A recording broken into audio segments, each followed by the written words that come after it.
সুপ্রিয় ভাই ও বোনেরা, আসসালামু আলাইকুম। আশা করি আপনারা সবাই ভালো আছেন। আলহামদুলিল্লাহ, আমিও ভালো আছি। আপনাদের মাঝে আরও একটি নতুন ভিডিও নিয়ে উপস্থিত হলাম। আপনারা এখানে দেখতে পাচ্ছেন আমার লেয়ার মুরগি বা পুলেট মুরগি, আপনারা যেটাই বলেন না কেন। আজকে আমি আপনাদের মাঝে সবচেয়ে গুরুত্বপূর্ণ কিছু বিষয় আলোচনা করব।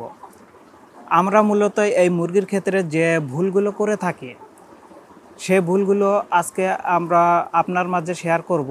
আজকে আমি আপনাদের মাঝে যে বিষয়টি নিয়ে আলোচনা করব, এগুলো অত্যন্ত গুরুত্বপূর্ণ। এই কথাগুলো আপনাদের মাঝে কেউ কখনো শেয়ার করেনি বা কেউ কখনো শেয়ার করতে চায়ও নি।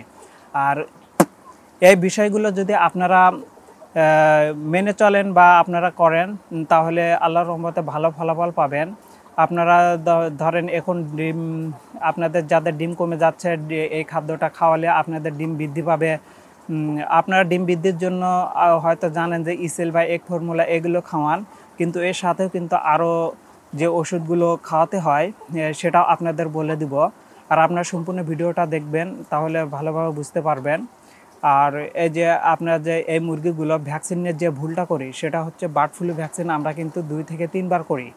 আর বার্ড ফ্লু ভ্যাকসিনটা মূলত নিয়ম হচ্ছে, আপনারা যেদিনই ভ্যাকসিনটা করেন না কেন, 5 করার 10 দিন পরে আপনারা 9 করবেন, এবং 9 করা শেষ হলে ঠিক হাতে গুনে 6 মাস পর আপনারা আবার এই বার্ড ফ্লু ভ্যাকসিনটা করবেন। আর আপনারা সবসময় চেষ্টা করবেন যে বার্ড ফ্লু ভ্যাকসিনটা আপনারা এমএসডি কোম্পানি বা ইনসেপ্টার এগুলো করবেন, এগুলো খুবই ভালো।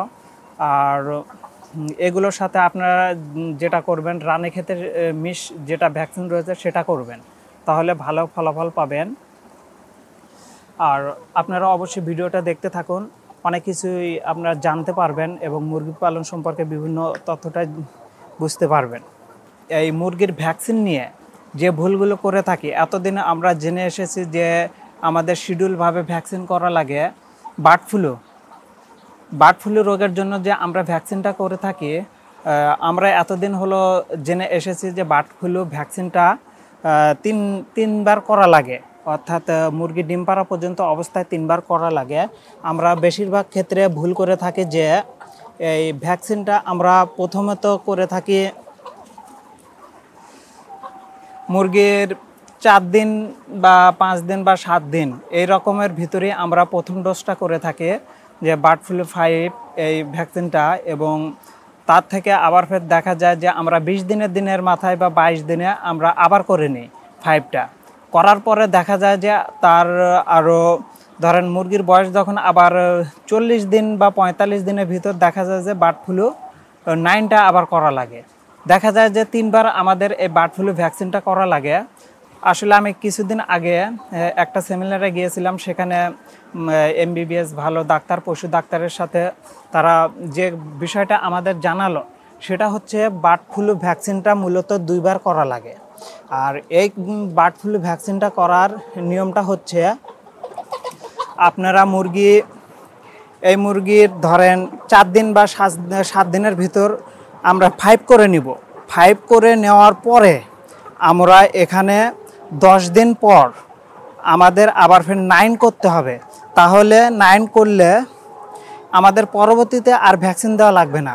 আর 9, 5 এবং 9 করার পর আমরা যে তারিখটা আমরা রেখে দেব যে আমরা কোন তারিখে ভ্যাকসিনটা করলাম, এই তারিখ থেকে ঠিক 6 মাস পরে আমাদের আবার ফের এই বার্ড ফ্লু ভ্যাকসিনটা করতে হবে।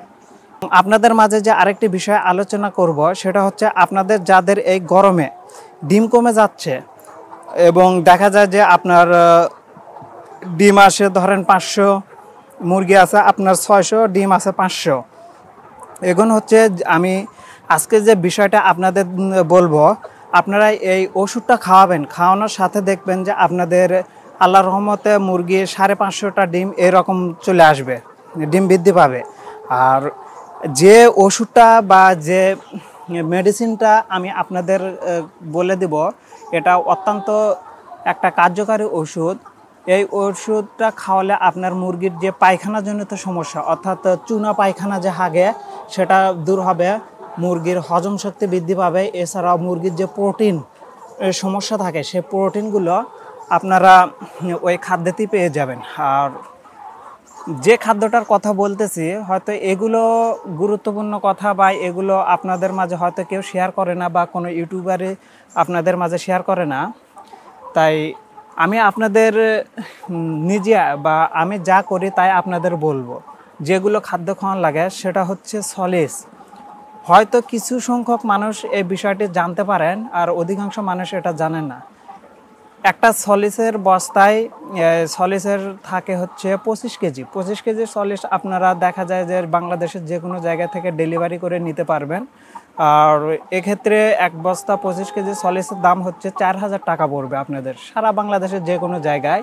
এই সলিসটা খাওয়াতে হবে। আর এই সলিসটা খাওয়ানোর নিয়ম হচ্ছে আপনারা 50 কেজি ভুট্টার সাথে 20 গ্রাম সলিসের গুঁড়ো একসাথে খাদ্যের সাথে বা আপনারা যে কোনো খাদ্য খাওয়ান না কেন, ভুট্টা খাওয়ান বা রেডিমিক্স কিছু খাদ্য খাওয়ান, সেই খাদ্যের সাথে 50 কেজির সাথে 20 গ্রাম সলিস আপনারা মিশাবেন, মিশিয়ে খাওয়াবেন। তাহলে দেখবেন যে আল্লাহর রহমতে যেদিন খাওয়াবেন সলিসটা তার একদিন বা দুদিন পর থেকে দেখবেন যে আলহামদুলিল্লাহ আপনাদের যে ডিমের প্রোডাকশন সেটা বৃদ্ধি পাবে এবং পায়খানার জনিত কিছু রোগ থাকলে সেগুলো দূর হয়ে যাবে। আর আপনারা যারা আমার ভিডিওটি দেখছেন অবশ্যই আমার ইউটিউব চ্যানেলটি সাবস্ক্রাইব করবেন, ভালো লাগলে অবশ্যই লাইক করবেন, কমেন্টস করবেন। আপনারা যারা ভিডিওটি দেখছেন অবশ্যই ধন্যবাদ। আপনারা ভালো থাকুন, সুস্থ থাকুন।